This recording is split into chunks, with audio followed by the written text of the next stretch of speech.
Welcome back to the news at 10. Now to some company stories. A new milestone has just been achieved in the oil and gas sector as Avion Offshore and its partners have built the first and biggest buoy ever in Nigeria.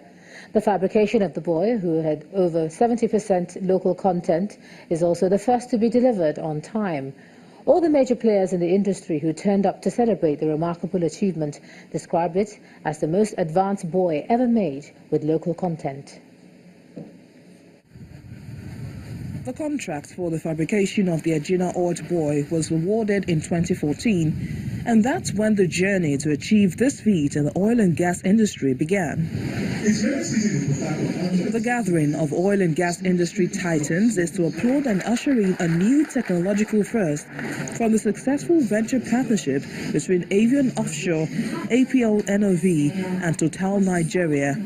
The offloading capacity will be something about 1 million barrels of oil per day, filling up one super tanker every 24 hours, 6,600 cubic meters per hour. With the correct attitude, like it's shown here, and with a positive and happy environment, a lot of smile on the faces, we managed a lot together. So we can see that the resources are there, the skills are there, and the will to learn is there. And that has been a part of the success for this project.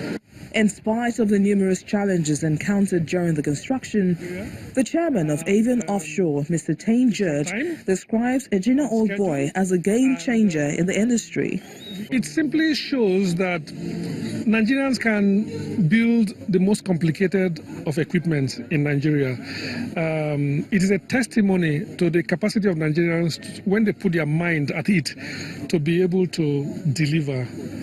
63 months of project execution has culminated into this moment where the tape is cut and the Inaugurates buoy is set to be launched into the deep sea next week. For the glory of God, we commission this wonderful, magnificent project. This took almost 3 years to construct. It is not something that was done overnight. As you can see, the facility itself, it has capacity to generate its own power. You see those wind turbines rotating on top. There are also power generation mechanism. You also have a solar system. So this will be launched in 2,000 meters of water. As the hearty cheers rend the air, it's a tribute and testament to the triumph of local content and the fabrication of a key technological component in Nigeria's oil and gas industry. Nigeria's former president, Goodluck Jonathan, is calling on political office holders to show leadership by delivering development to the people. The former president mentioned this during the commissioning of some projects in the state. The governor of Delta State also believes that governors must take a cue to provide quality services to the people. Our correspondent Emmanuel Ere reports. It's a special occasion for the people of Ikwere community in Ikwere local government area of River State, as former President Goodluck Jonathan visits the town in company of the River State Governor Wike. The event is the inauguration of the 23-kilometer airport Ipo-Mademe-Ozwa Road by the former president to the delight of the people. And we are commissioning this road in the honor and glory of God.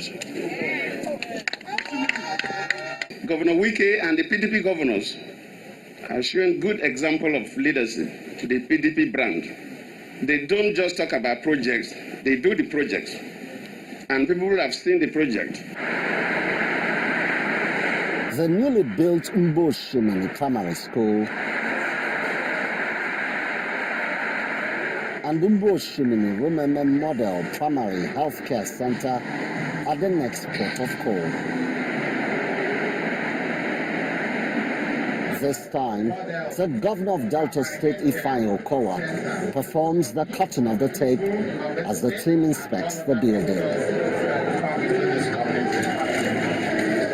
In redefining the health sector, the education sector, the road infrastructure sector, and many other sectors, obviously, you will agree with me that Governor Wike is setting the pace nationally for all of us to follow. the governor explains that government had to acquire the property due to the land tussle and the bloodshed in the community. Does not have a school and no health center in the whole of this community. And they are housing Ajib, which is a multinational company. There's no good road here. But I thank God that before the end of this year, everything we promise them, they will get it. It's been a busy week for Governor Wike as his government looks to continue to unveil other finished projects across the state. Emmanuel Irei, Channels Television News. The finances of some Nigerians seem set to improve with the official launch of Branch, a financial services company. Branch, which was launched today in Lagos, is involved in the disbursement of instant small loans, which the receiver can access with a mobile phone. Increasingly, people are engaging in remote financial transactions from the automated teller machines to mobile transfers. Now, a financial services company, Branch, is saying Nigerians can access loans anytime, anywhere, without appearing physically for an interview or filling any paperwork. It's an Android app that people download. It's actually the #1 finance app in Nigeria today, the most popular finance app in Nigeria, just 1 year after launching. People download it, and in a few minutes, it actually uses data science on the back end to issue small loans to people. By the app, loans can be sent directly to a receiver's account after information of name, date of birth, bank verification number, and account number have been given. What we do is analyze several data points, almost 2,000 and thousands of data points, and then we generate a credit score, and that credit score informs your loan offer. Unlike most financial companies which lend money to SMEs as a body, Branch concentrates on the individual and has done so in Nigeria for about a year. We're here to start announcing ourselves and hopefully go from 100,000 users to 1 million users in a short period of time. We've disbursed over ⁻ billion in loans. We have over 100K loans, over 200K users. So I think in that short amount of time for that traction, it kind of brings hope for the future. But in addition to really investing in the existing products we have here, we'll also look to offer new financial products like savings and payments. The loans could start as low as 3,000 naira and go up as high as 150,000 naira via the app as creditworthiness builds. Globally, Branch has given 1 million people loans to the tune of $250 million in 2018 and is operating in Nigeria, Kenya, Tanzania, India, and Mexico. We have some more business news. Here's Anne Wilder.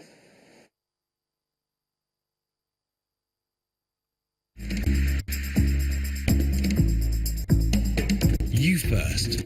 First Bank.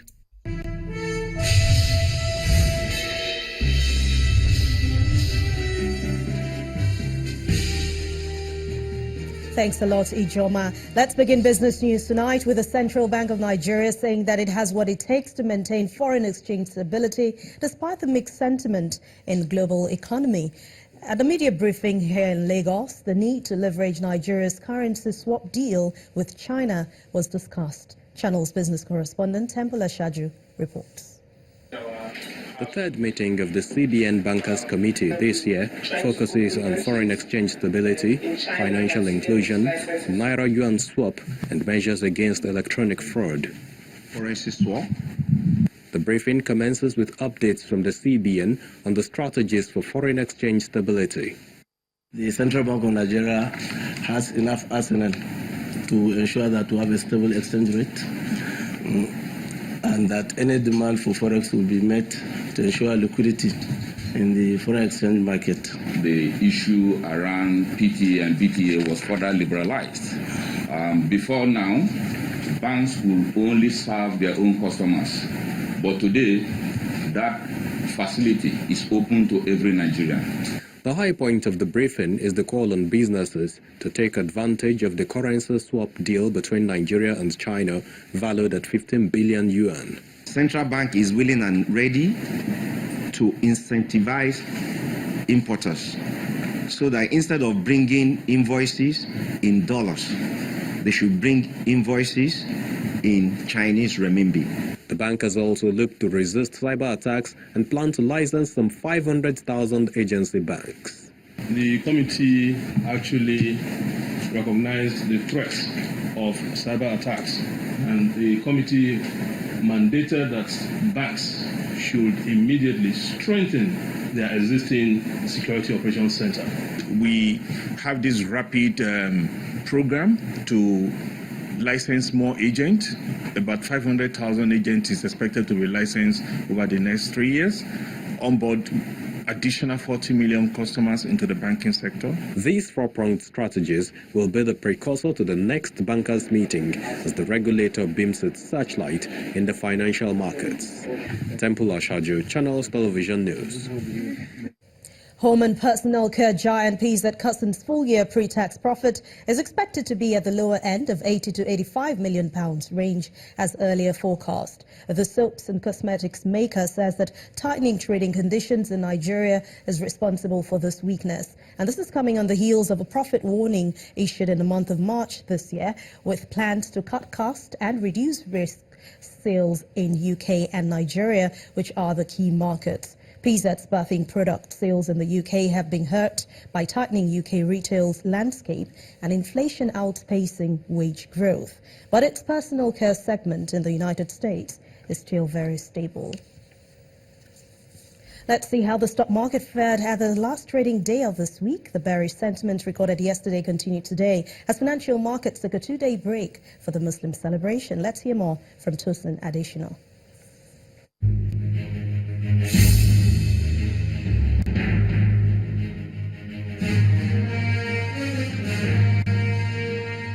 Hello and welcome to the Stock Market Report.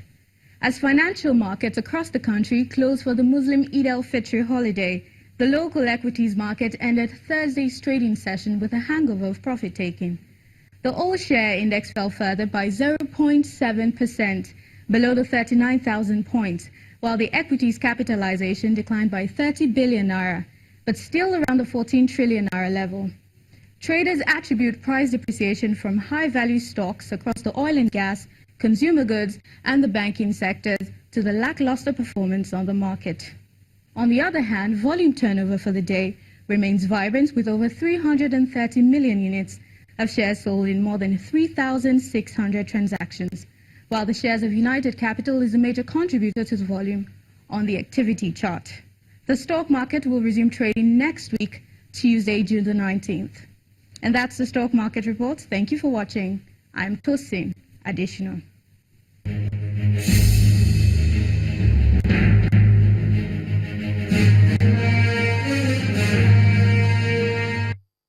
Thanks a lot, Tosin. Major world stock markets have ended today's trading season mixed across board as investors react to recent interest rates decision from the US and the latest announcements from the European Central Bank. Let's check out the figures for today.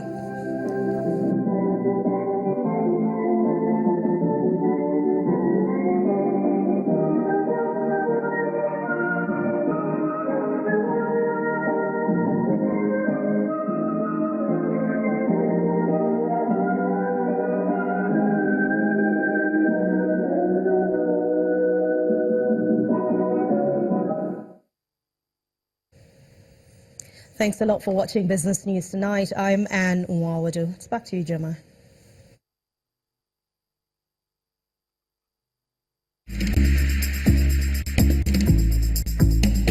You first.